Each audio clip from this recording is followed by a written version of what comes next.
Most people think money is about math, but if that were true, calculators would be rich. The real game is psychology. Why we spend, why we save, why we sabotage ourselves, and why that one Amazon treat somehow turns into a $300 cart at 2 a.m. Today, I'm breaking down the hidden beliefs running your financial life and how to finally take back control. Picture this scenario. You walk into a store planning to buy just one item, but somehow you leave with a shopping cart full of things you never intended to purchase. Sound familiar? You're not alone, and more importantly, you're not weak-willed. There's actually fascinating psychology behind why this happens, and understanding it might just change your relationship with money forever. What you're experiencing isn't a personal failing. It's your brain operating exactly as it was designed to, just in an environment it was never meant to handle.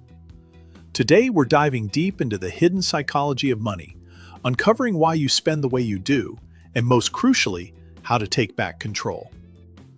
The foundation of your spending behavior starts with something called the dopamine reward system. Dopamine isn't actually the pleasure chemical as many people think. It's the anticipation chemical. Your brain releases dopamine not when you get something good, but when it expects something good is coming. This is why scrolling through online shopping sites feels so addictive, even when you're not buying anything. Your brain is getting hit after hit of dopamine just from seeing potential purchases. Retailers have figured this out brilliantly. They've designed shopping experiences to trigger maximum dopamine release.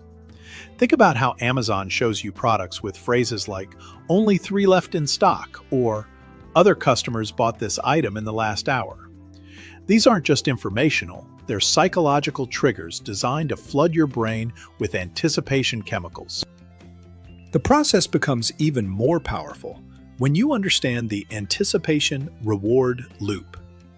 Your brain experiences the highest dopamine surge during the moment of deciding to buy, not when you actually receive the item. This explains why so many people feel buyer's remorse shortly after making purchases, especially impulse buys. The chemical high wears off almost immediately after clicking purchase. But dopamine alone doesn't explain the full picture.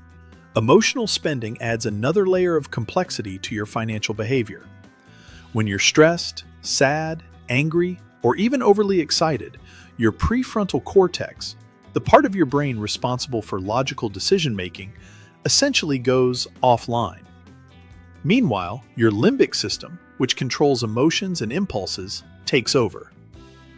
This is why you might find yourself buying comfort food when you're upset, splurging on clothes when you're feeling insecure, or making expensive purchases when you're celebrating. Your emotions are literally hijacking your rational thinking processes. It's not that you suddenly lose intelligence. Your brain is just prioritizing immediate emotional relief over long-term financial planning. The retail industry has weaponized this knowledge through what's called environmental psychology. Ever notice how casinos don't have clocks or windows? They're removing time cues to keep you in that emotional, present-focused state longer. Shopping centers use similar tactics, carefully controlled lighting, music, scents, and even temperature to keep you in a buying mindset. Online retailers take this further with personalization algorithms. They track your browsing history, purchase patterns, and even the time of day you're most likely to buy. Then they serve you targeted advertisements precisely when your defenses are lowest. That late-night social media scroll where you suddenly need something you saw in an ad? That's not coincidence, that's psychological targeting. The concept of mental accounting also plays a huge role in your spending patterns. Your brain doesn't treat all money equally, even though logically a dollar is a dollar regardless of its source. Money you receive as a gift feels different from money you earned through hard work, which feels different from money you won or found. This is why people might be extremely frugal with their salary, but freely spend tax refunds or bonuses. Credit cards and digital payments exploit mental accounting by making money feel less real. When you hand over physical cash, your brain registers it as a loss. more acutely than when you swipe a card or tap your phone. The pain of payment is literally reduced, making it easier to spend more than you intended. Social comparison adds another powerful layer to spending psychology. Humans are naturally wired to assess their status relative to others. And in modern society, material possessions often serve as visible status markers. Social media amplifies this by constantly exposing you to curated highlights of other people's lives, creating artificial pressure to spend in order to keep up. This isn't just vanity. It triggers deep evolutionary survival instincts. For thousands of years, being excluded from your social group could mean death. Your brain still interprets social rejection as an existential threat, driving you to spend money on items that signal belonging and status, even when it's financially harmful. Marketing strategies deliberately exploit these psychological vulnerabilities.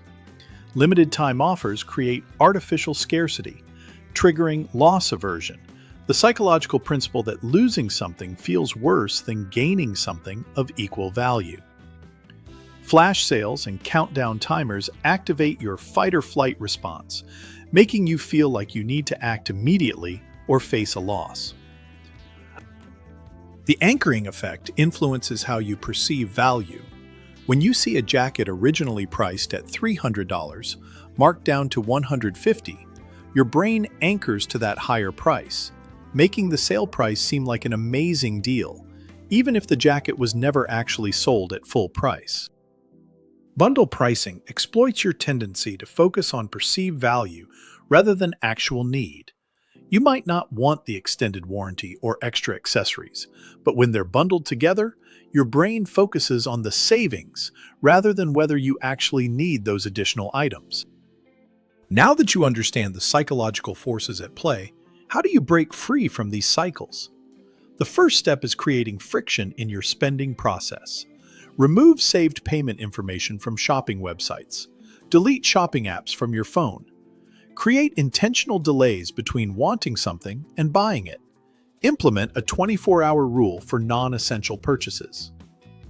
Mindfulness practices can help you recognize emotional spending triggers before they lead to purchases. When you feel the urge to buy something, pause and ask yourself what emotion you're feeling. Are you trying to solve a problem, fill a void, or change your mood through spending? Often, just recognizing the emotional trigger is enough to break the cycle. Reframe your relationship with money by connecting spending decisions to your deeper values and long-term goals. Instead of thinking, "I can't afford this," try, "I'm choosing not to buy this because I'm prioritizing my emergency fund." This shifts the narrative from deprivation to empowerment. Create environmental changes that support better financial decisions. Organize your living space to reduce exposure to spending triggers. Unsubscribe from retailer email lists. Use website blockers during vulnerable times. Surround yourself with visual reminders of your financial goals. Practice gratitude for what you already own. Spend time appreciating and using things you've already purchased before acquiring new items. This helps combat the hedonic treadmill, the tendency to quickly return to baseline happiness levels despite positive or negative events.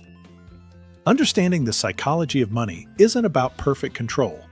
It's about awareness and intentionality. Your brain will always be susceptible to these psychological triggers because they're hardwired into human nature. But when you understand how they work, you can design your environment and habits to work with your psychology rather than against it. The goal isn't to eliminate all spontaneous purchases or emotional responses to money. It's to ensure that your spending aligns with your values and supports your long-term well-being rather than undermining it. When you truly understand why you spend the way you do, you can finally start spending the way you want to. Remember, every time you make a conscious choice about money, you're rewiring your brain's financial patterns.